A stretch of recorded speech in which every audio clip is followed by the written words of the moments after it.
The Golden Knights begin the quest to repeat as Stanley Cup champions as underdogs tonight in Dallas. Our preview comes your way next right here on Locked On Golden Knights.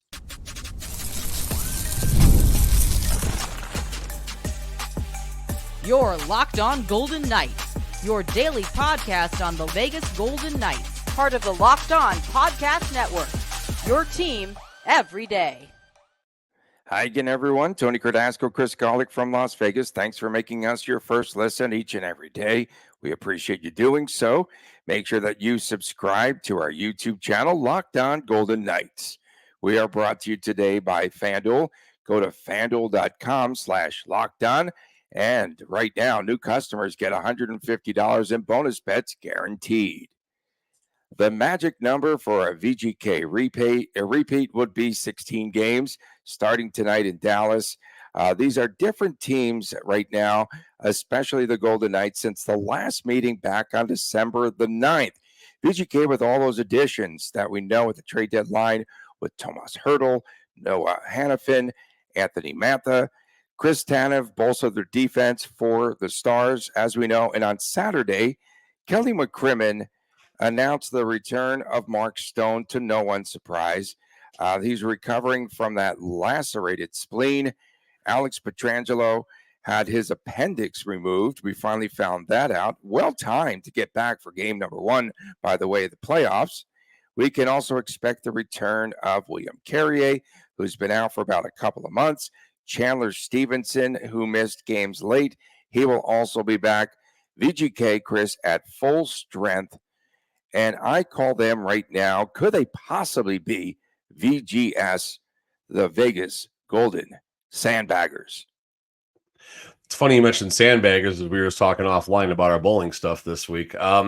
So, gosh, a lot of things here. The Golden Sandbaggers, I mean, okay, fine. That's fun, and I like it. And I'm sure someone will take off there. I think you did hashtag VGS, but VGS, wasn't that what they were calling?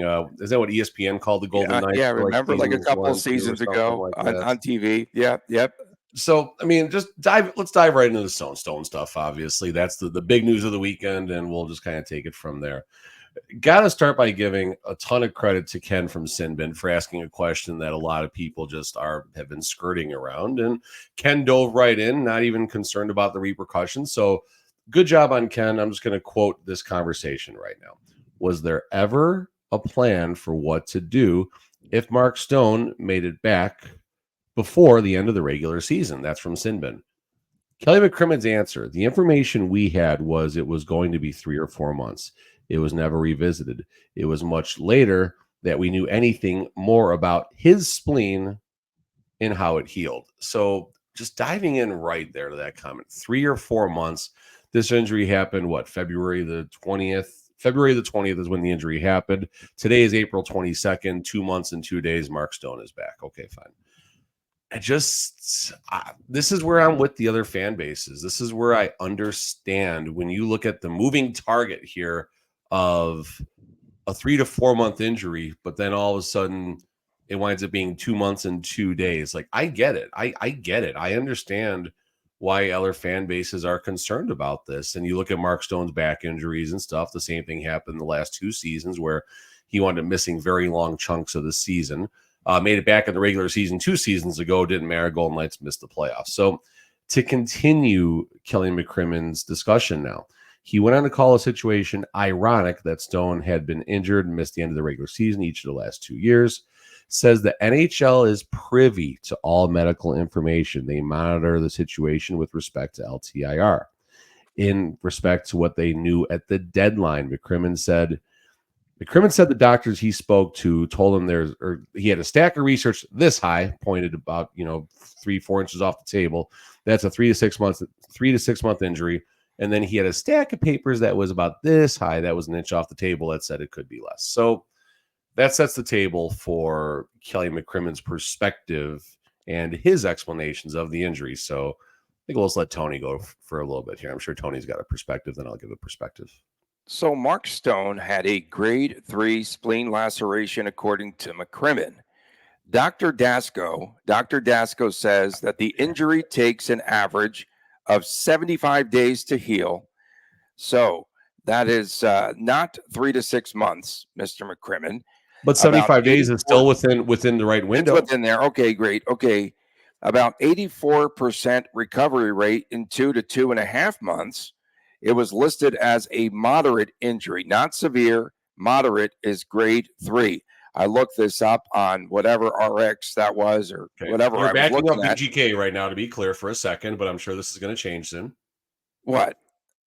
What's going to change? You said it's a 75-day injury. Mark Stone is at 64 days or something right now. Right. So a question here, though, might be, did he come back too soon? You're still backing up BGK. Okay, nice. No, I'm not. You know me. I don't back them up entirely, but no. Again, You're being fair. Framework. You're being very fair right now. An average of 75 days. We're at 60 something. Not 3 to 6 months, but when you heal, okay, it's within that framework. Great, 3 to 6, an 84% recovery rate at 2 to 2.5 months. Okay, so we're concerned. Fast. No, it is fast. And when we go off what McCrimmon said, everything is 3 to 6 months, 3 to 4 months. And when this first came out, everyone thought Stone's, I mean, not everyone, people were kind of, whatever. People were chirping when this injury happened. Is he back too soon? It's a fair question. I mean, and listen, this wouldn't be the first time a Vegas Golden Knight had the perception of coming back too soon. Aiden Hill obviously is the first person that I'll go back to. And you look at the injury situation, not just for this season, but for the last 3 seasons now. And I think the Golden Knights have been at the top or near the top in man games lost. And this is it the medical staff? Maybe. Are they pushing players back? Maybe. I don't think it's the medical staff. I think Kelly McCrimmon has built a high variance roster filled with experience, filled with old guys, call it what it is. Filled with experience, and you're going to have a higher potential for risk of injury. You take the injury risk, now you add some bad luck into it, and this is what exactly is going to happen. You look on the other side, the Edmonton Oilers, I think they had less than 50 man games lost due to injury, where the Golden Knights flirted with 500 man games lost to injury. Is the Oilers roster just built younger and better? Is McDavid in better shape than Mark Stone? Probably is better shape than everybody. Bad example, but the point is it's about roster composition, and there's also going to be luck. The Golden Knights have been on the wrong side of luck, and they got a bunch of old dudes. It's going to happen, but McCrimmon also has a plan, and he has a backup plan and another backup plan for if the situation presents itself to utilize the long-term injured reserve rules. He's going to improve this team. And as a result, we now have this team that started the season 9-1 and whatever, and 12-1 and whatever that start was. Now you have the additions of Hertl, Mantha, and Hannafin to that roster. It's ridiculous how good this Golden Knights team is going to be on paper. And part of the recovery process, we do need to point out for Mark Stone, is to hang out in supermarket parking lots. I believe personally, take selfies out there. He's lifting the hams, the golden hams, lifting the golden hams. Market sweep. That's his recovery.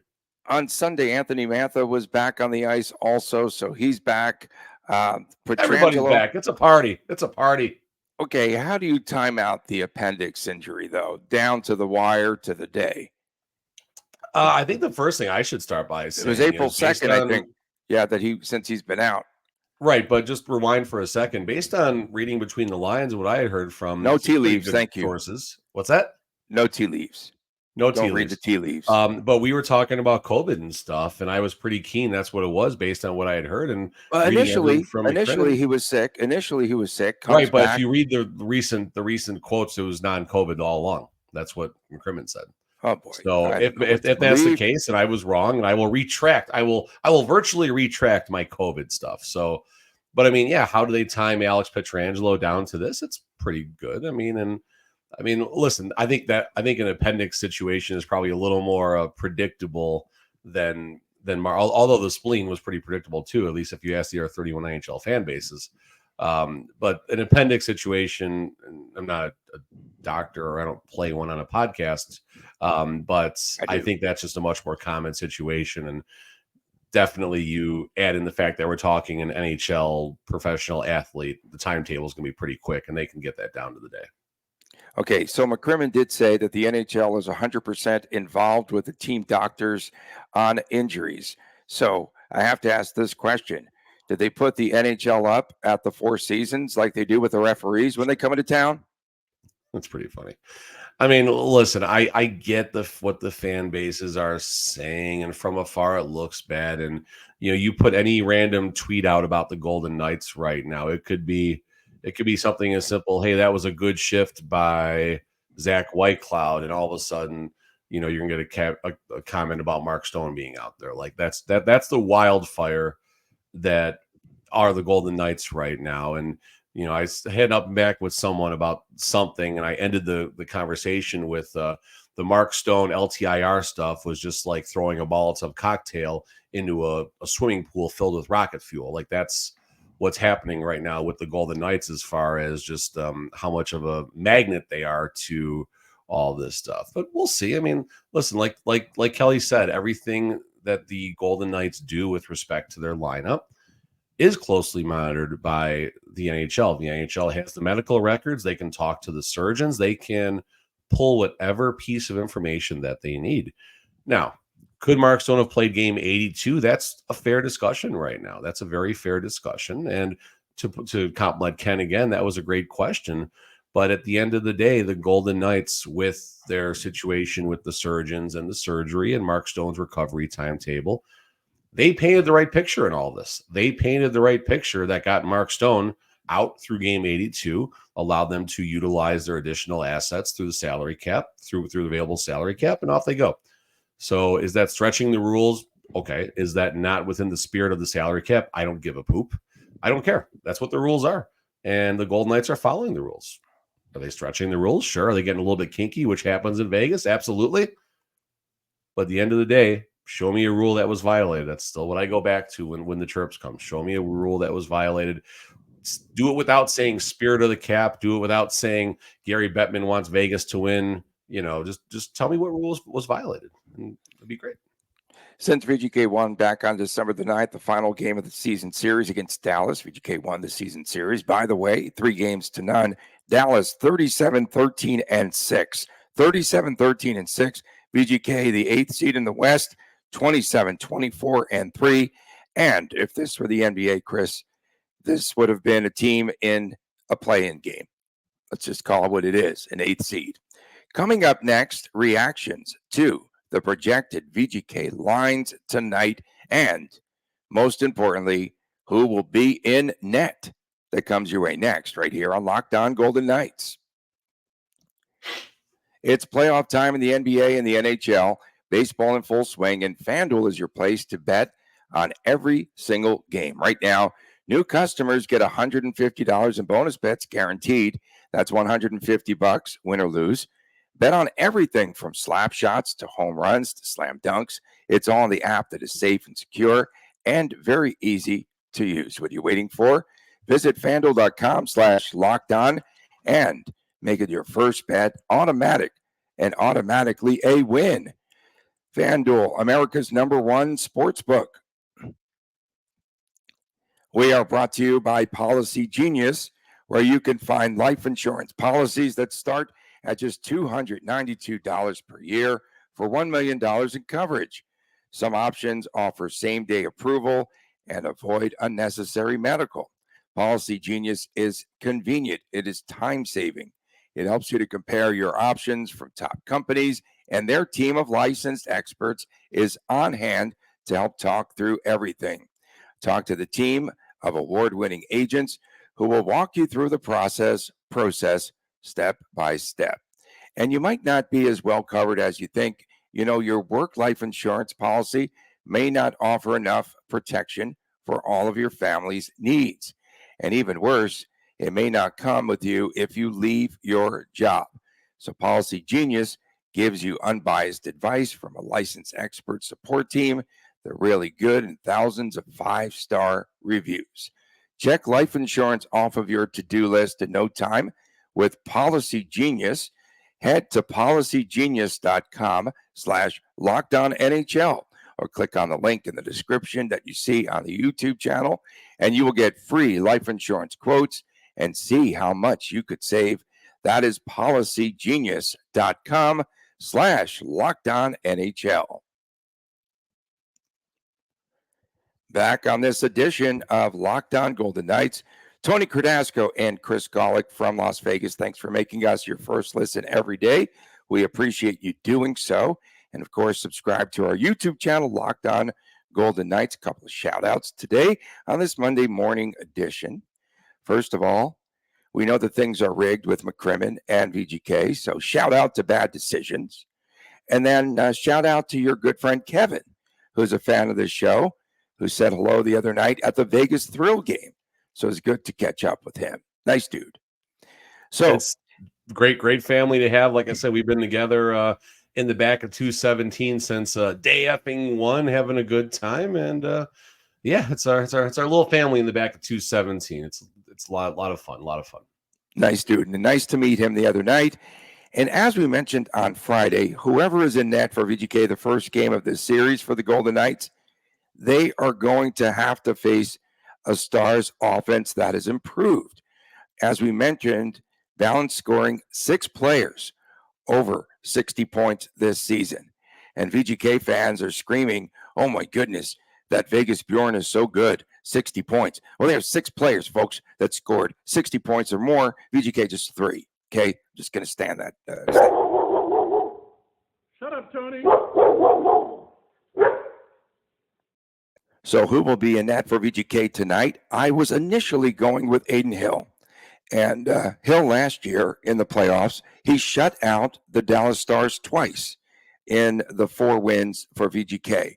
So I was thinking him, but he's too consistent. And now perhaps Logan Thompson is in net. Who will it be? I say LT. Let's go. Aiden Hill. You look at read the tea leaves. There you go, Tony. Oh no, read between the lines. Coach Cassidy has been setting this up. It's this Coach Cassidy is the wrestling manager doing a promo right now. You know, it's WWE storytelling right now. Read between the lines and it'll paint you the picture. Cassidy made a comment there's going to be some loyalty there. He made that comment Monday or Tuesday of last week when discussing the lines. Okay, talk about loyalty. Zach Whitecloud is going to be in the lineup tonight, folks. Whoa. That does not make anyone happy. I'm sorry. That doesn't make any sense. No, it makes no sense. Another question I have, Hanifin and Pietrangelo are going to be paired back up again. Mm-hmm. So what Coach Cassidy's opting to do, he's looking for a shutdown pair. He's looking for a pair he can put out there in any situation, any circumstance, any face-off location. He's saying, I'm taking my top 2 guys, their top 3 lines, the other team's best offensive scoring line is going to have to beat them. I don't know. I mean, the pairing of Haig and Hanifin has been a lot of fun to watch. It makes Haig a much better and more responsible player. And then you let Pietrangelo go back out there with his bestie, Alec Martinez, right? I mean, those two have how many games together in the last, 2.5, 3 seasons in Vegas. So that seems to be what would have made a lot of sense from a balancing perspective. And you can always move people around during the game and such, but that Haig Whitecloud combination, that's going to concern a lot of people. I don't think Ben Hutton should have drawn in. I think, I don't know. We'll see exactly how that goes, but that's my number one question in all this. But back to your point about the goalie, this is a pretty loyal defensive line right now. It's pretty loyal to as far as history and stuff goes. So that's why I think Aiden Hill is going to go game 1. I'll double down on that and say it's not the wrong decision either if Aiden Hill does start tonight. Yeah, just based on his history, recent history, of course, against the Dallas Stars. And when we talk about VGK's line combinations, my dream combination came true. You did. You've been talking Stevenson, Hurdle, Stone for a long time now, and I'm with you. I'm with you on that. I mean, I say this again. I said this in the first segment. You're adding Hurdle, Mantha, and Hanifin to this team that in the first, call it 20 games of the season, looked unstoppable. And those players weren't even around yet. Even Zach Whitecloud, I think, was out for a good chunk of that stretch too. So, I mean, what's amazing, and we'll talk more about some odds and stuff in the third segment, but the difference, Golden Knights are only like plus 140. I think it's plus 140 minus 120 or something like that as far as or maybe it's less than plus 140. It's a very close series as far as the sports books are concerned. I know money dictates that, but this is not normal for an 8 versus 1 seed by any means. But yeah, back to the lines. I mean, a lot of people are going to question, why is Howden out there? People are going to question, will Carrier just walking right back in there? Kolesar at some point might wind up being questioned. I mean, you have Mike Amadio and Pavel Dorofeev drawing outs. Paul Cotter drawing out, not a surprise. Not a surprise, no. So, I mean, I guess Howden is, let's start a conversation about Howden right now. Howden, Amadio, or Dorofeev, and particularly in that spot, let's be clear, along Carlson. Do you think Howden's the right decision, or would you have rather seen Dorofeev or Amadio on there? Doro. Obviously, Doro is the hot hand, and they usually go with the hot hand. But again, all of a sudden, it's the loyalty play. Yeah, why? No, it's experience, but yeah. Here's what I see in that third line: Carlson, Mantha, and Howden. That's a heavy line, minus, of course, your favorite player on the team. That is a very heavy physical line. And then Carlson obviously has the defensive skill to keep things going on that line. So we'll see how that shakes out. If for some reason, let's say the Golden Knights are having trouble generating scoring and they're playing, a responsible game as far as defense goes, I think Howden drawing out and Dorofeev walking right back into that spot is the way it goes. But I think really they're looking for an additional, you have the shutdown pair, right, in Hanifin and Pietrangelo. You're looking for that shutdown line, although Hurdle, Stone, Stevenson is a pretty good shutdown line as far as defense is concerned too. So, I mean, this middle six right now, Stevenson, Hurdle, Stone, Howden, fine, whatever. But Carlson and Mantha, that's a pretty strong middle six forwards. I'll argue that's the strongest middle six of the 16 teams remaining in the playoffs right now, even with Howden in the middle six. But I will say that it will come down to the fourth line again. Remember last year, Game 6, they put Wah into the lineup with Kolesar and Carrier. Why? Because VGK wasn't happy in game number 5. And so the identity line came in Game 6, closed out the game in the Western Conference Final. And Kolesar, if you recall, wasn't it Kolesar and Carrier who scored goals in that 6th game, in the closeout game, and Wah came in to replace Howden on the fourth line. I think that will be a key, and it could come down to line 4. Also, I think VGK advances if Hurdle plays his game. I think they make it as far as Hurdle in this particular series takes them, and also it could be in the cup in the cup playoffs. Could be. It's pretty cool to see Hurdle and Pavelski play against each other for the first time. I think that's hilarious. I know. I think that's going to be a real fun storyline to watch. Quick update on the power plays, and credit Danny Webster for putting all this out there. But power play 1, Hurdle, and then Eichel, Stone, Stevenson are the forwards. Hanifin's the quarterback. Power play 2, Nick Wah lines up as the center. And then Barbashev, Carlson, Marchessault are the forwards with Theodore as the quarterback. So I guess the only thing I wonder about is Stevenson on that top power play unit. I wonder if that's not a better spot for Marchessault or Barbashev. But I think, Coach Cassidy's opting for some balance in the power play units right now, but we've seen Coach Cassidy leave power play 1 out there for an extended period of time, especially in the regular season when he's really pushing to get that goal. So we'll see if those lines go through some change, but the power play's working. I mean, honestly, it doesn't matter. Put Hurdle out there with Kolesar and Carrier, and they probably still produce. I mean, that's how good Hurdle has been on the power play for the Vegas Golden Knights. Who's on empty net 1? Empty net 1? Oh, William Carlson, and that's it. Yeah, that's William it. Carlson, no one else. Absolutely. They all put 71 jerseys on. Pretty cool. And then no Martinez in the lineup tonight. Yeah, I mean, you're talking, 700, 600, whatever his total games played are, and they're opting to go with Zach Whitecloud. That's going to be a question that a lot of people are going to ask. And I did compliment Whitecloud. Like, I'm not going to dump on Whitecloud this entire segment. I thought Whitecloud has taken his game to a different level since he was benched earlier on when Hanifin arrived. And you see Whitecloud going to the net. I joked there was an entire shift where Whitecloud was planted in front of the net in a 5-on-5 situation playing center. So Whitecloud is improving his mobility out there.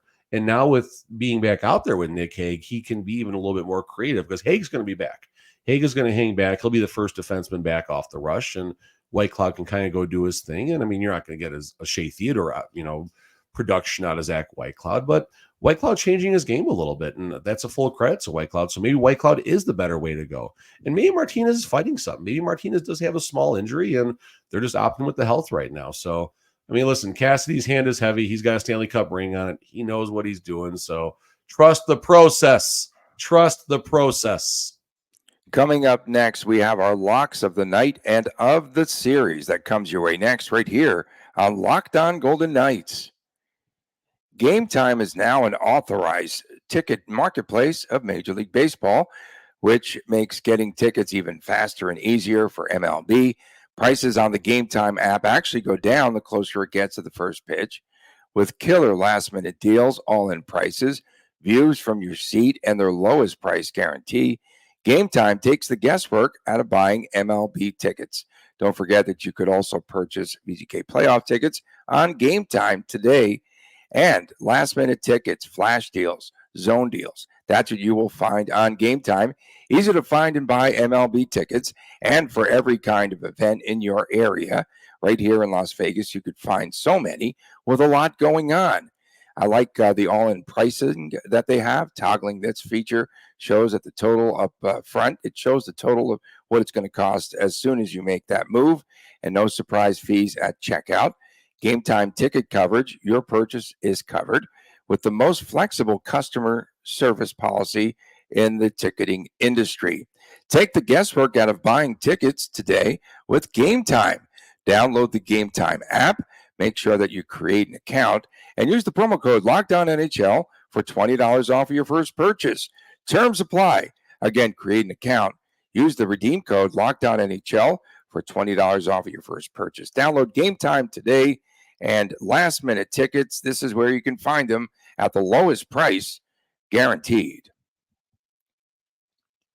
Welcome back on this edition of Locked On Golden Knights. Tony Cardasco and Chris Golick, who did that crossover with the Dallas No Stars this week.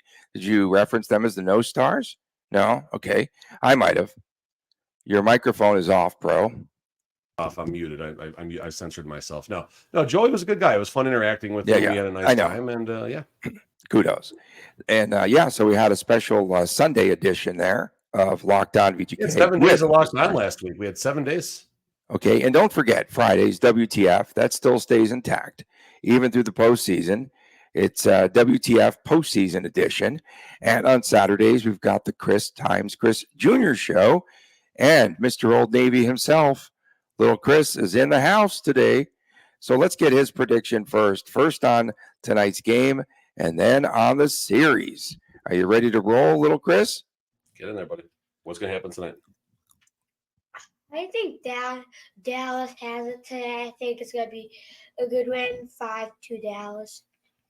Okay. What do you think for the series now? How's it going to go? Loss, win, loss? Like from the Golden Knights perspective. The first one's a loss. Where are the next games now, buddy?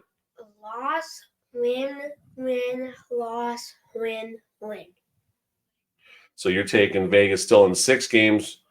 Loss, win, loss, win. Okay. Easy enough. So, Chris. Anything else about the series really fast? Go Stars, go. Get out of here. I'm going to take tonight. I'm going to take Dallas 3-2. I'm going to go with Hannafin and Barbashev in what will be a heavy game. And then for the series, I can't win with VGK fans. If I pick the Golden Knights, then I'm jinxing them, right? So I'm going to still go with the Dallas Stars to win the series, though. Legitimately. But Tony, it doesn't work if you're forcing it. You're forcing it. No. Legitimately, this is well, the doctors in the NHL check my picks 100%. So I'm going to go with a loss win. Do you have a stack of papers, Tony, this high saying the Stars are going to win and this high? No, but did you notice what McCrimmon did? So we've got a stack of papers this high. And then he goes back and then he goes, oh no, and we had a stack of papers this high. So he moved the stack of papers. Shut up, Tony. he moved the stack of papers. So the made man, loss, win, loss, loss. Dallas in 6. I Lost, just win. remember Hold on. I was busy telling you to shut up. Lost, win, then what? Then lost, win, then loss. I just 4-2 remember stars. Okay. game 5 last year and what Dallas did to VGK. And I think they want to use that as the model where the Golden Knights had 24 giveaways. And watch out tonight because the havoc that Dallas creates, and they're a better team now, and they're a more well-oiled team machine, and they also can play defense, and they can now score more goals. 24 turnovers, game 5. They'll use that model.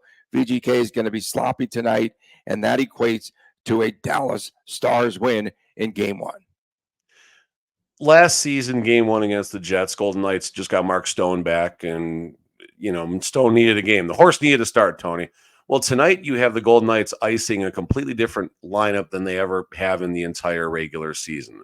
So the Golden Knights do need this start to iron some stuff out. Tonight we're going to go Stars 5-2. Marchessault, Barbashev are going to be my players to watch. As far as the series goes, we're going to go loss, win, loss, win. Golden Knights in 6. Couple quick notes for me. Number 1, I predict Jamie Benn to have his best playoff series of his entire career. It may not transfer to a victory, but I think Jamie Benn is going to make sure he plays a lot better. Number 2, just from a perspective overall, the Golden Knights are going to be on the road for the entire playoffs unless they play a bottom feeder in the East for the Stanley Cup final, should they get that far. That means the Golden Knights have the most important game besides Game 7 at home, and that's Game 6. Game 6 will be at T-Mobile Arena, where the Golden Knights were pretty good down the stretch. They lost once in the last month or so to Tampa, and you hang that one on Aiden Hill, unfortunately. So they probably could have had better outing if Aiden Hill would have played an average game that day. Game 6 at home, very important. The Golden Knights simply have to take care of business on the road, or take care of business at home and find a way to get one win on the road, theoretically. Win one game on the road, and they can win every single series. They're not going to go undefeated at home. But point being is they're going to set themselves up for the right spot. And the last cliche that I'll leave with, you're not in trouble until you lose a game at home in the playoffs. There is a chance Stars are going to go 2-0 on Monday and Wednesday and come back to Vegas up 2-0. The Golden Knights will be comfortable if that happens. I don't think it's going to happen like that. But so that's the cliche police out before the playoffs even start for me. So I've got Hill, Thompson, Thompson. Is that what you wanted? If it goes like that, then it will be a short series. I'm not a believer in a playoff rotation for goalies. I don't have a lot of stats to back it up, but I'm just going off of the eye test. And the only way the goalies will rotate is A, injury, which could happen, or B, if one of the goalies just stinks up the bed in the first game. Okay, I just remember when I think of Aiden Hill, though, game 5, I think it was, where it was the Joel Kiviranta shot on goal. Maybe it was earlier, where Hill lost his stick, remember? And he had to go across the goal there, left to right. Stick, but yeah. I know, and then he came up with like a brilliant save there. But Kiviranta no longer with Dallas. I think he's with the Avalanche now. But I was just thinking about that. Just throw that one out there. The no defense Avalanche, huh? What a crazy game. 7-6. 7-6. Okay, one of the top prop bets that I like is Jack Eichel. I think you like the same one. 5+ shots per game at plus money. Was it plus 4,000? Yeah, so here's no, I'm glad you pointed that one out. So I got some stats to back that one up. Last year, Eichel averaged 3.32 shots on goal. This year he averaged 4.41, and you got to think he's going to shoot a lot more in the playoffs. Number I saw out there was about 40-1 plus 4,000. The bet I love, if you can find it, Marchessault to get 2 goals or greater in any singular game at plus 150. That's I don't like it. You don't think he's going to get one game where he gets 2 goals? Nope. Really? He faded at the end of the season, big time. He let me down, man. It's right there. Yeah, because you're just mad about William Karlsson. Yeah, he should have been most goals in the series. If you don't like Marchessault at plus 500, how about Barbashev at 30-1? He could score in bunches. That could be fun. Yeah, he's a much better postseason player than he is in the regular season. We saw that last year. And VGK also plays to the level of their opponent. We have seen this, and McCrimmon also pointed it out, where VGK could forget about injuries. They just lost to some stinkers, man. They lost to some teams that had no right being in games against VGK this past season, right? No, and I mean, listen, that's there's a plan right now. There's a plan. The plan was get in the playoffs and create havoc once game one starts tonight. And the roster. I'm sorry, I was doing shadow stuff back there. See, you're doing shadow puppets? Nice. Yeah. Last thing, if you do think the Golden Knights are going to win this series, plus 120 is what the line is, give or take. Instead of looking at the Golden Knights to win this series at plus 120, it's safe to assume that the series is probably going 6 or 7 games. In the last 2 seasons, I believe there have only been 3 or 4 14 of the 16 first-round matchups went 6 or 7 games in the last 2 seasons. So you can get the Golden Knights at 6 games at about plus 500 or in 7 games at about plus 600. You divide that by 2 because obviously you're making both bets. You're still getting plus 250 or plus 350, which is a lot better than plus 120. Now, that sucks if the Golden Knights go out there and sweep the Stars or win 4-1, but there's even a hedge opportunity if you want to hedge out in Game 5 if the Golden Knights have a lead. So a lot of different ways you can play this from a betting perspective. Okay, this is Evgeny Dodonov's revenge series. You'll see him out there tonight. Maybe he's been on the fifth forward line. He could be a healthy scratch. We'll see. I think he'll be on the wing on line 4, so I think we'll see him tonight there. Yep, could be. In any event, tomorrow we will have a complete recap of all the shenanigans that transpired tonight, and there will be shenanigans. It is the postseason. Aiden Hill can get popcorn dumped on him coming out again. Could happen. Oh, good call. That's right. That was cool last year. Good job, Dallas Stars fans. And of course, you can make sure that you mark your calendar for Fridays. That's WTF. And Saturdays, the Chris Times Chris Jr. Show, the YouTube exclusive right here, of course, on this very network. It's not a network. It's just one YouTube channel, Locked On Golden Knights. From a man, Chris Golick. Network. That sounds a lot better. The Locked On Network. From my man, Chris Golick, I'm Tony Cardasco saying so long for now from the Locked On Golden Knights network of stations tuning in around the world. We'll see you tomorrow right here on Locked On Golden Knights. Take care.